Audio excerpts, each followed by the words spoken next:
Broncos country, should Jade Baron be starting at the safety position for the injured Brandon Jones, who is now on IR? I think it's important to talk about, considering when the Denver Broncos drafted Jahdae Baron, they didn't just draft him to be a nickel corner. They drafted him because of that versatility that he offers on the defensive side of the ball.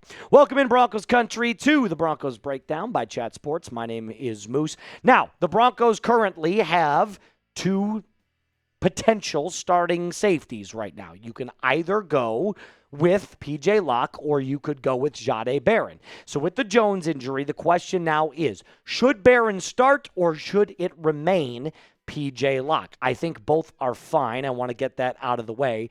But it should be at least worth noting, considering Barron has played safety somewhat in college. If it is time to unlock Jahdae Baron, not just as a safety, not just as a nickel corner or an outside corner or a defensive player as a whole, if you just want to unlock the guy, hit that thumbs up icon. Support number 23. Support Moose and support the show. Support the show. Support the show here on the Broncos Breakdown. The Athletic had a really nice quote about Jahdae Baron, believe it or not. They said Baron at times has basically served as a weakside linebacker, a unique role for a defensive back who is 5'11", 200 pounds. He was in that spot during a second quarter play against the Philadelphia Eagles this season, and as a result, he could turn up anywhere, as Payton noted, whether it's during run support, working on the slot receiver, the tight end, taking on a faster wideout, etc. His confidence is noteworthy, and that a lot of times comes from his structure and his player profile as a first-round pick. Some of the roles that he's played this year, and if you go back to when this was probably week 3 or week 4, people were asking me about Jahdae Baron, and they kept saying, when are we going to see Jahdae Baron really define his role? And I said, I don't know that you're going to get that this year because he's so talented and so versatile. It's almost like the Broncos were just sending him out there and saying, just go make a play.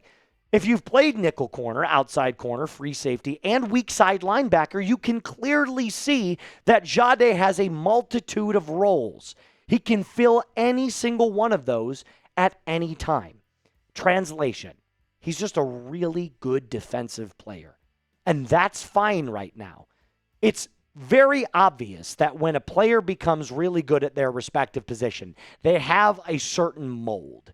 Right? Unless your name is Pat Surtain, and then you're good at everything. But those are like the elites of the elites. But most players find a specific type of play. Talanoa Hufanga, for example, is an excellent safety, but he's a power safety. He's a pressure safety. He's not nearly as good in single coverage, but he's okay at it. That's his defined role. Jahdae Baron doesn't have that yet. He's just sort of all over the field, making plays everywhere, as defined by what the Athletic said.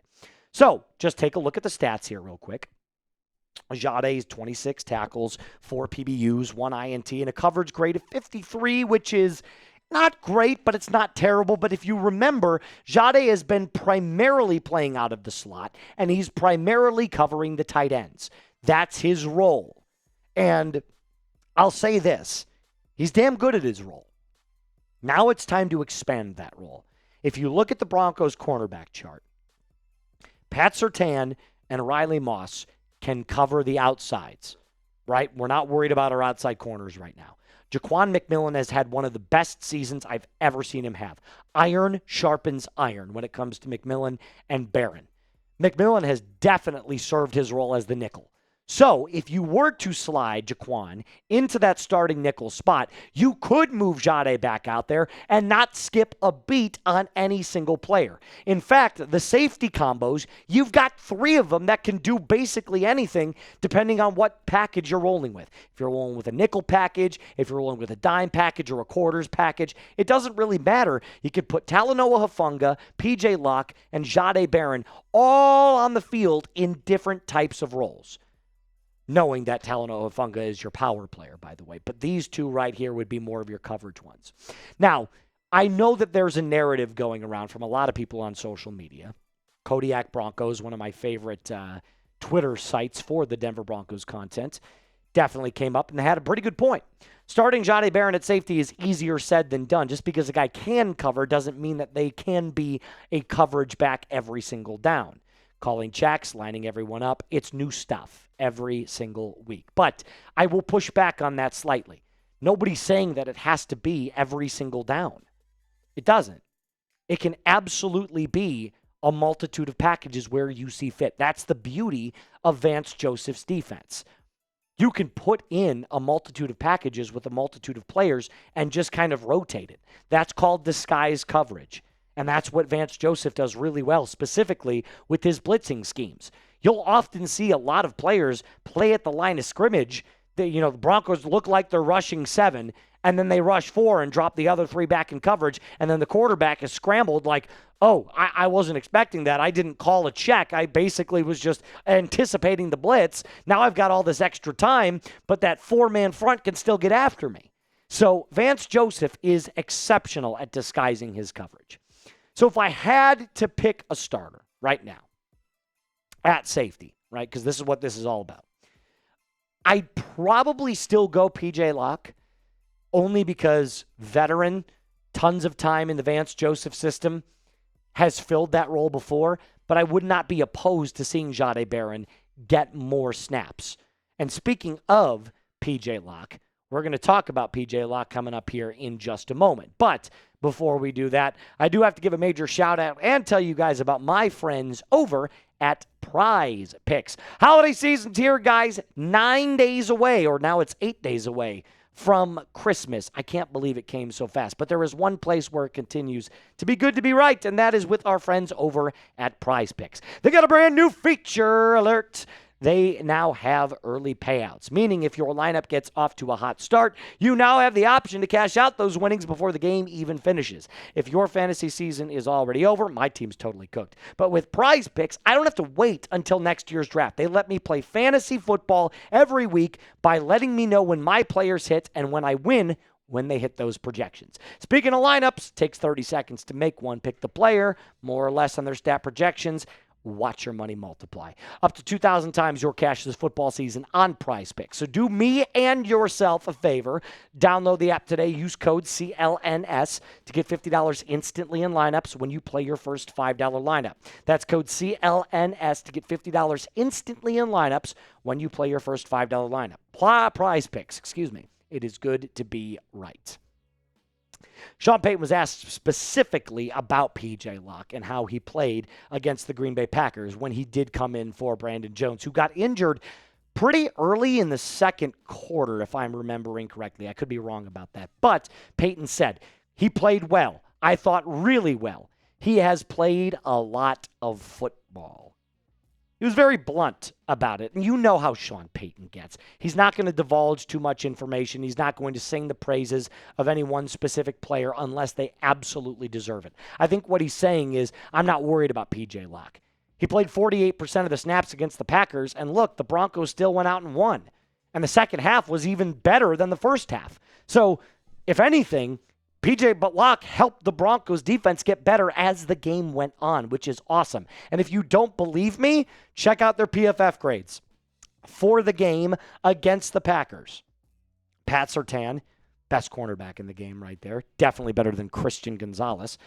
Shout out to Alper, who's on the 1s and 2s. Nik Bonitto was number 2. And then P.J. Locke was number 3. So he definitely played a great game. You have to give your hands off to him. The guy knows what to do when his number is called, and that number is 6, by the way. And a quick reminder for you, in case you forgot, this is just not some small little news nugget that fell out of the sky. Locke had back surgery back in January of 2025, and now, according to Brandon Jones himself, looks an inch taller and back to his spry self. That's awesome to hear. So could that regression in 2024 have been somewhat due to this back injury? It's entirely possible. But I also know that he's been playing very well on special teams this year. That's what he's actually been most known for this year, was a special teams ace. 13 out of 14 games, Locke has suited up. 62.9 PFF grade on special teams this season.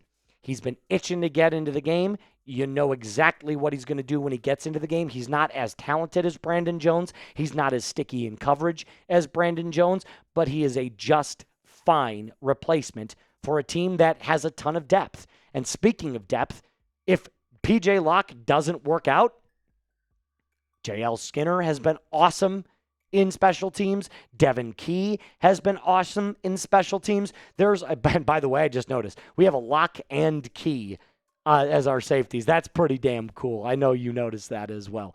But I look at this and I say, this is exactly why the Broncos went out and attacked so aggressively on their defense this offseason, both in the draft and during free agency, is for moments like these.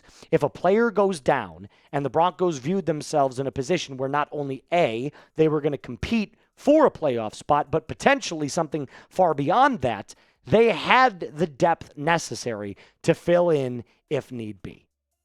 The next 3 games, though, are crucial, not just for PJ Locke, but for the Broncos in general. If you want to lock up, no pun intended, that number 1 overall seed in the AFC, you got to just win out. I know that mathematically there are a couple of scenarios where you don't have to win all 3 games, but why would we want to bring that into contention? Just win all 3 games, ride into that number 1 seed, take your bye week, and shut Pats fans up for good. Is the Denver Broncos secondary a concern to you? Let me know in the comment section down below. Not really. If I had to scale this on a scale of 1 to 10, with 10 being like super nervous, 3 probably. I mean, like, obviously he's not Brandon Jones, but again, I'm not super worried about it considering we still have to go up against Gardner Minshew and broken hand and paper mache offensive line, Justin Herbert, and the Chargers. So I'm not that concerned about it. That's going to do it for us on today's episode. A reminder to hit that subscribe button, like today's video, and as always, a mile-high salute. Be cool.